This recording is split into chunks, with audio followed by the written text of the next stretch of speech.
என்ன போன்ல பாத்துட்டு இருக்க? பன்னீர் பட்டர் மசாலா செய்வது எப்படி அப்படின்னு பார்த்துட்டு இருக்கேங்க. கலக்கு கலக்கு. இப்ப என்ன போன்ல பாத்துட்டு இருக்க?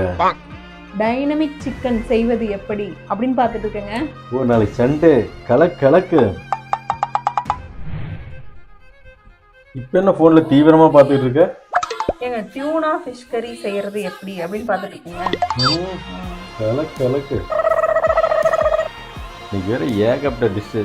பன்னீர் butter masala, dynamic chicken, tuna fish கறி. அம்மா இன்னைக்கு எல்லாம் உட்காந்து சரியான புடி பிடிக்க வேண்டியதான். சீக்கிரம் கொண்டு வா. என்னது? தோசை தேங்காய் சட்னி. போன்ல விதவிதமா பாத்துட்டு இருந்த. அதெல்லாம் நான் சும்மா பொழுது போலன்னு பார்த்துட்டு இருந்தேன். சீக்கிரம் சாப்பிட்டு எந்திரிச்சு போங்க, தோசை காஞ்சு போயிடும்.